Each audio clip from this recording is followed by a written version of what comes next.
Je me trouve avec Antoine Macré. Antoine, tu es, je vais te tutoyer puisqu'on se connaît, on va pas non plus mentir, hein.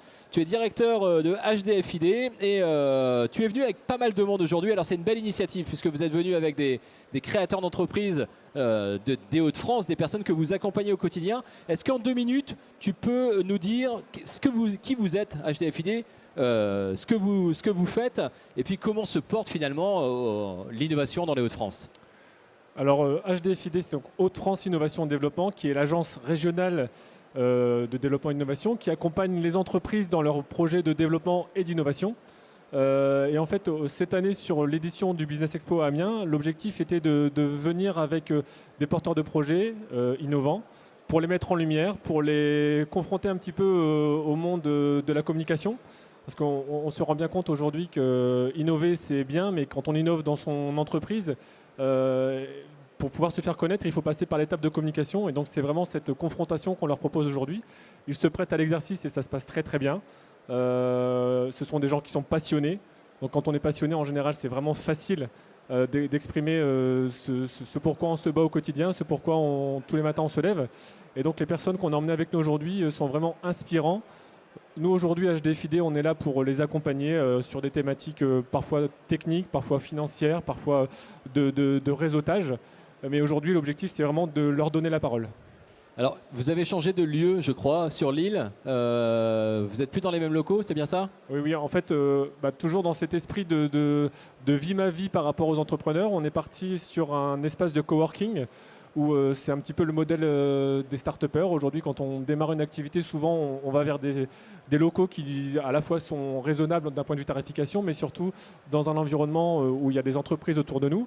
Et donc aujourd'hui, on vit cette expérience-là avec l'équipe lilloise.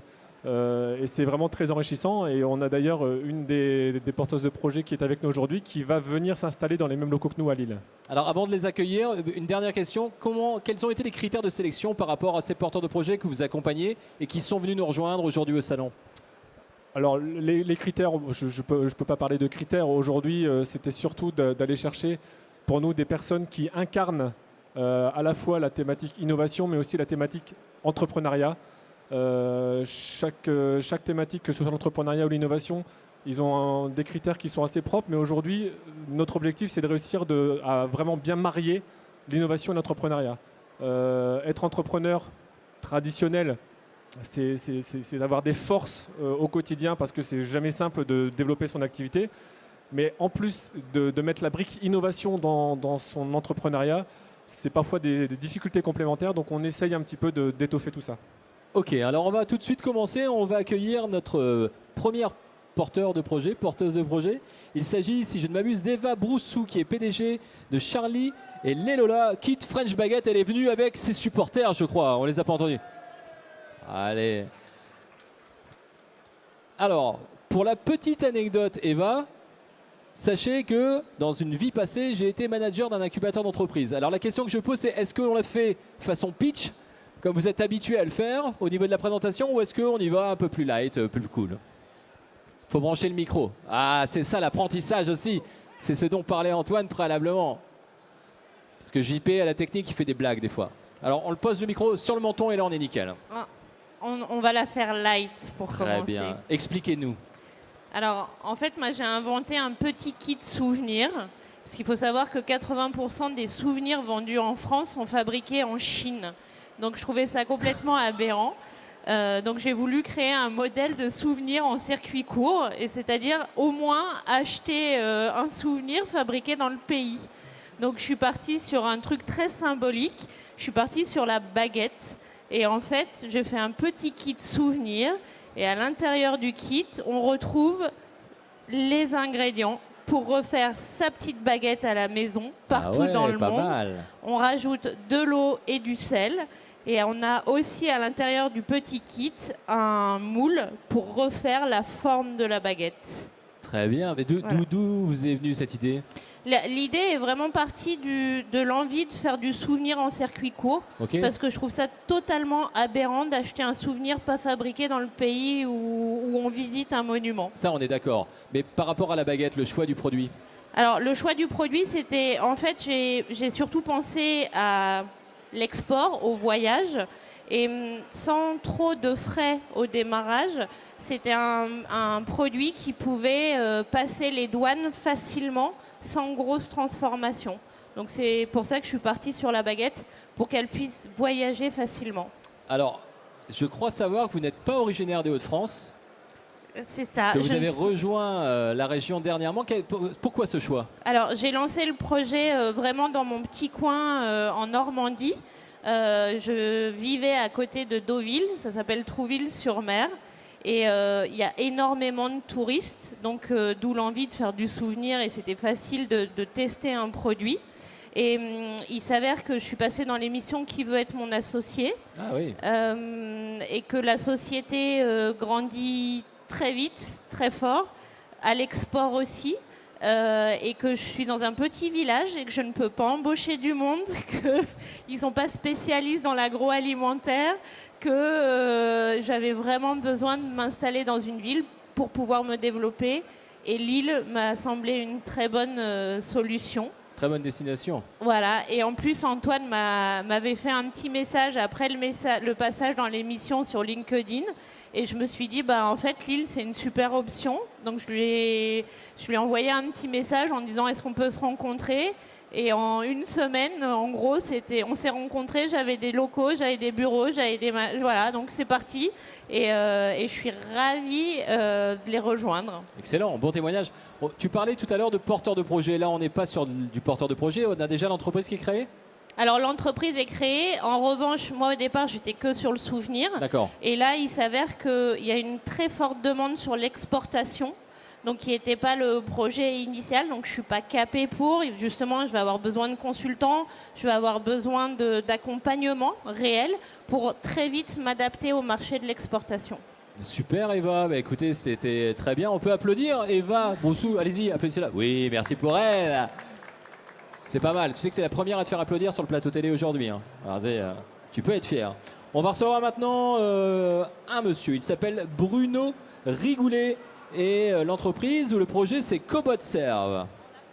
On l'applaudit aussi, Bruno. Ah ouais, si on en applaudit, on applaudit tout le monde. Hein.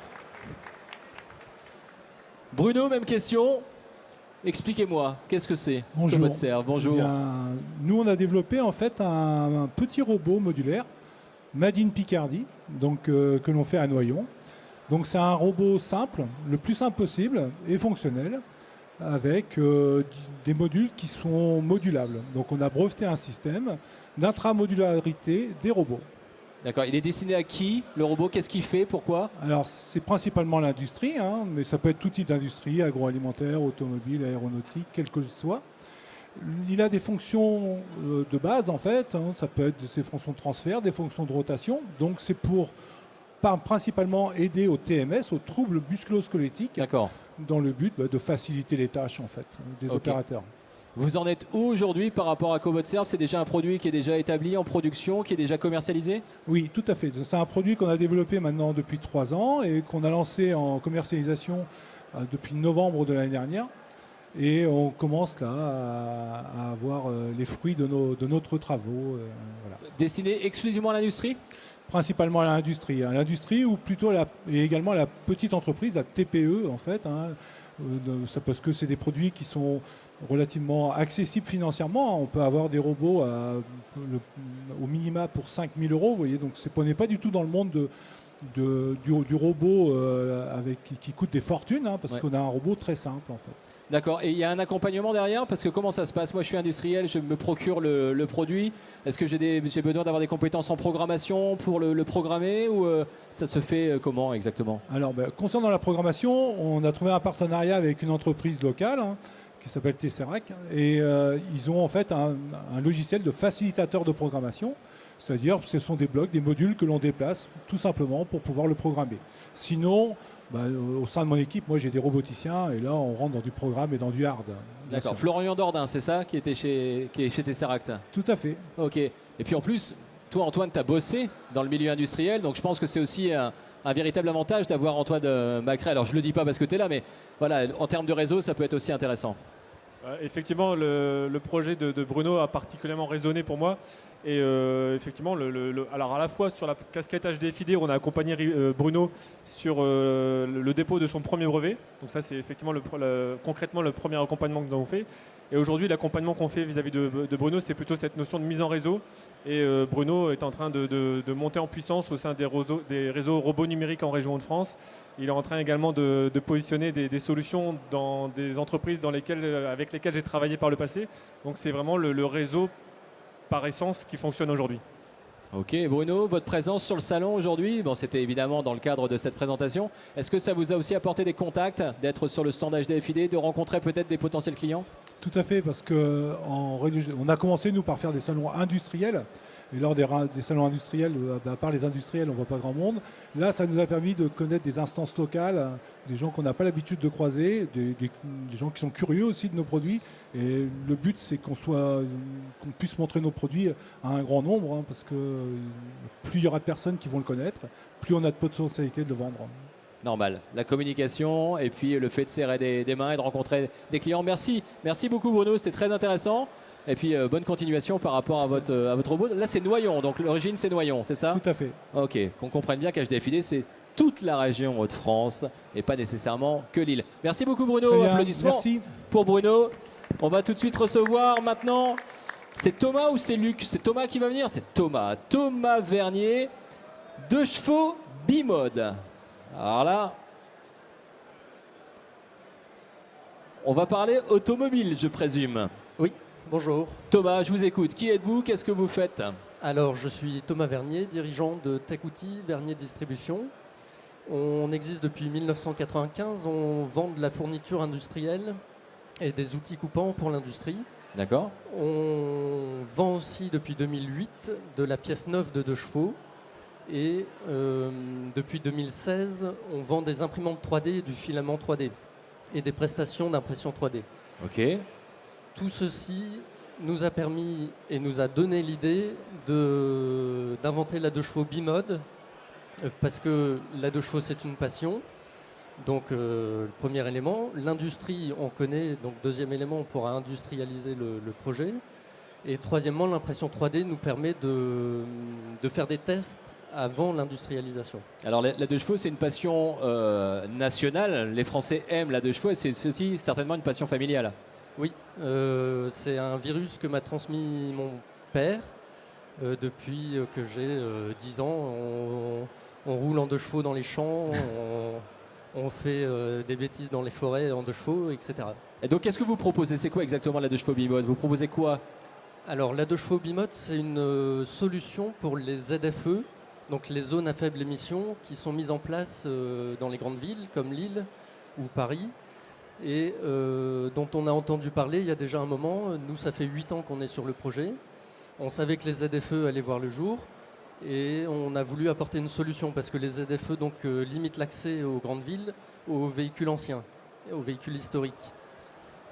Et donc le but étant de ne pas défaire le côté historique du véhicule et d'y ajouter simplement l'électricité pour rentrer dans ces ZFE. D'accord, donc en gros c'est de pouvoir circuler dans ces zones avec sa 2 chevaux puisque vous apportez une valeur ajoutée au niveau écologique finalement. C'est ça, on conserve tout l'historique de la 2 chevaux puisqu'on laisse le moteur à essence, on laisse la boîte de vitesse que les connaisseurs savent, enfin qui connaissent le bruit, le chant de la 2 chevaux. Et on y ajoute en plus l'électricité dans l'habitacle. Il y a un petit moteur électrique dans l'habitacle qui nous permet de rouler à 50 km/h en ville sur 160 km d'autonomie. Ah, donc c'est largement suffisant pour la ville, pour la traversée par exemple. Et puis hop, on reprend l'autoroute, on redémarre le moteur thermique et on est reparti. C'est la première 2 chevaux hybride alors? C'est la première 2 chevaux hybride, oui. Il existe déjà des 2 chevaux 100% électriques, mais qui sont peu appréciés des collectionneurs. Pour ce côté justement, plus de bruit, plus d'odeur, on ne peut plus bricoler sa mécanique le week-end et des choses comme ça. Donc je présume qu'il y a eu une étude de marché préalable par rapport à votre solution. Il y a beaucoup de demandes aujourd'hui. C'est des personnes qui viennent avec leur véhicule de collection ou véhicule qu'ils ont gardé et qui veulent garder cette sensation mécanique avec l'électricité en plus? Oui, alors il y a beaucoup de collectionneurs puisque ce sont eux qui ont des 2 chevaux. Bon, il y a quelques personnes qui l'utilisent aussi tous les jours, mais souvent ce sont des collectionneurs. Il y a tous les professionnels aussi qui utilisent la 2 chevaux, soit les 2 chevaux camionnettes pour leur activité professionnelle, il y en a plein, soit carrément pour le tourisme. Je pense à 4 roues sous un parapluie à Paris et à Tradibalade à Lille. Alors, tu parlais initialement du fait de pouvoir utiliser son véhicule dans des métropoles où il y a des zones sur lesquelles on va devoir avoir des véhicules bien particuliers. Est-ce que c'est dans ce cadre-là que ta clientèle te contacte ou est-ce que c'est dans le fait de se dire tiens, j'aimerais bien aussi avoir une solution électrique pour mon véhicule pour tous les jours d'un point de vue peut-être plus écologique et économique? Oui, il y a un peu des deux. Et la 2 chevaux bimode d'ailleurs, on fait du recyclage, c'est-à-dire qu'on évite de la mettre à la casse parce qu'on nous interdit la ville. Donc on fait de l'économie circulaire et on fait du renouvelable. Grâce à ce moteur électrique, on évite la casse à des millions de voitures. Ouais. Est-ce que demain, vous n'allez pas vous destiner à faire la même chose sur la 4L par exemple? Alors sur la 4L, c'est plus compliqué parce que le moteur est transversal au lieu d'être en ligne. D'accord. Mais sur tous les dérivés de la 2 chevaux, c'est possible. Donc la Méhari, la Diane et d'autres. Et sur d'autres véhicules, notamment ceux qui ont une propulsion. Parce qu'en fait, souvent, il y a un arbre qui passe sous le plancher et il suffit qu'on adapte le moteur dessus. D'accord, ma question c'est surtout par rapport au marché de la 2 chevaux. Est-ce qu'à un moment il va pas être arrivé, vous aurez traité toutes les 2 chevaux? Le marché de la 2 chevaux représente déjà plusieurs millions de véhicules. Ça va aller alors. Et ça va aller. Et vous êtes combien? Nous, on n'est que 3. Je travaille avec mon épouse et Kylian, mon salarié. Très bien, vous êtes situé à Roubaix. À Roubaix. On est à Roubaix. Le lien avec HDFID, ça s'est fait comment? Le lien avec HDFID, ça s'est fait parce qu'on cherchait du financement, notamment pour le dépôt de brevets. On a breveté le système et ils nous ont proposé donc la solution. C'était notre premier brevet et pour ça, il existe une aide qui a payé à peu près 70% du montant du brevet, ce qui est énorme parce qu'un brevet, ça vaut au minimum 10 000 euros. Et donc c'est comme ça qu'on en est venu à HDFID. Ouais. D'accord. Alors évidemment je suis un peu plus bavard avec vous. C'est pas que les autres projets m'intéressaient pas, loin de là, mais la 2 chevaux c'est quand même un truc assez particulier. Ça t'a apporté beaucoup ce salon? Tu as eu parce que c'est assez atypique finalement comme activité. Il y a eu des collectionneurs qui t'ont découvert sur ce salon? Oui, donc ça nous a apporté cette première aide sur le brevet. Ça nous a apporté un fabricant de batteries que vous allez avoir juste après, Hive Electric. D'accord. Et parce qu'on cherchait un fabricant français de batteries sur mesure. Et ça ne se trouve pas à tous les coins de rue. Donc ils nous l'ont présenté. Et sur le salon ici, on a rencontré un monsieur qui fait des embrayages centrifuges. On a un embrayage centrifuge entre le moteur électrique et la transmission. Il n'est pas adapté pour l'instant. Et donc, grâce à ce nouveau contact, peut-être qu'on trouvera la bonne solution. Bah écoutez, c'est tout ce que je vous souhaite à tous les trois. Merci, c'était vraiment passionnant. Merci. Je voudrais remercier, si vous permettez, mes partenaires. Donc, l'École centrale de Lille pour son appui technique, Hive Electric, bien sûr, qui est un futur partenaire, et l'aventure Peugeot Citroën DS, et qui va nous soutenir auprès du constructeur Citroën pour obtenir l'homologation de ce kit et du montage du kit dans les 2 chevaux. Parfait Thomas, il est prêt, il est pro là, facile. Merci. Merci beaucoup Thomas. Et ben on va finir la transition, elle est toute faite. Tu nous as parlé de Hive Electric et on va maintenant accueillir Nesrine Daragi ou Daraji. Daraji. Nesrine, je t'en prie, prends place. C'est le dernier projet à être présenté. The last but not the least, comme disent les Anglais. Je te laisse le prouver. Grosse pression, t'as vu. Enfin, alors, faut que tu mettes bien le micro au niveau de ton menton et que tu le branches. Vas-y. Allô? Oui. Parfait. Bon. Merci pour l'invitation, pour HDFID, pour cette introduction. Hive Electric, comme Thomas l'a introduit, on est une start-up basée en Hauts-de-France, accompagnée bien évidemment par Hauts-de-France Innovation Développement depuis 2 ans maintenant. On est créé en 2019 et on est développeur de batteries made in France. On a des technos de rupture et des nouvelles technos sans métaux critiques et rares. On est les seuls fabricants en France de ce qu'on appelle le lithium fer phosphate. C'est le sujet de collaboration avec la société de chevaux Pour l'électrification, ce n'est pas un retrofit, donc c'est l'électrification. Donc on utilise des cellules made in France et aussi des cartes électroniques made in France. Donc on essaye de délocaliser toutes les activités ou les composants électroniques indispensables pour l'électrification, que ce soit pour la mobilité électrique ou aussi pour tout ce qui est stockage stationnaire. Donc vous faites de la batterie, vous concevez des batteries sur mesure finalement par rapport aux besoins. Exactement. Donc la spécificité de Hive, c'est que nous, on s'adapte à un besoin, cahier de charge spécifique, quelque chose que d'autres concurrents ou d'autres sociétés ne le font pas. Donc surtout aujourd'hui, il y a un retrofit, beaucoup de retrofit pour les vélos, pour les voitures électriques, mais chaque espace, les dimensions des batteries varient d'un châssis à un autre. Donc nous, on est capable de s'adapter avec des cellules spécifiques. On est même capable de changer des formats de cellules et bien évidemment travailler sur des cartes bien adaptées. Donc des batteries, quelle que soit la taille, quelle que soit la puissance de la batterie aussi? Exactement. D'accord. Et votre marché aujourd'hui, c'est quoi? Ça se destine à qui? Quels sont les secteurs d'activité, les clients? Alors là, on l'a vu avec Thomas, puisque c'est le réseau qui a fait que vous vous êtes rencontrés, je présume. Mais initialement, vous vous destinez à qui avec ce genre de solution? Alors, il y a deux secteurs différents, le stockage stationnaire et le stockage mobile ou embarqué. Donc, pour le stockage stationnaire, on travaille sur des solutions pour des maisons ou des bâtiments, pour stocker les énergies renouvelables, des solutions pour les stations de recharge, pour les bornes de recharge par exemple, pour stocker les énergies, pour pouvoir charger les voitures et éviter une congestion du réseau. Ça, c'est une vraie problématique pour Enedis et EDF actuellement. Il y a une autre approche, c'est le secteur en mobilité électrique. Et donc là, on fait le retrofit, on travaille pour le retrofit des voitures, l'électrification des voitures, mais aussi des bateaux. Prochainement, on a aussi des solutions pour des batteries de démarrage des avions. Et voilà, donc pour la mobilité douce aussi. Vous êtes basé où? Alors, le siège social, c'est la même adresse de HDFID, comme par hasard. Ils sont venus après nous, comme par hasard. Donc, c'est la personne que tu me parlais préalablement qui est dans l'espace coworking. Ok. Exactement. Ils ont copié, quoi. Ils ont senti la compétence. Exact. Et sinon, on a un centre d'affaires, un centre de recherche-développement basé à Vambrochy, donc à 10 minutes de Lille, à Vambrochy. Et actuellement, on prépare pour une usine d'assemblage batterie. On a beaucoup de demandes. L'attraction marché existe. Beaucoup de demandes en France, en Europe, partout dans le monde, même en Amérique latine, en Afrique, partout. On a besoin actuellement, on prépare une levée de fonds. Donc c'est une invitation aux investisseurs potentiels. C'est maintenant qu'il faut aller vite parce que voilà.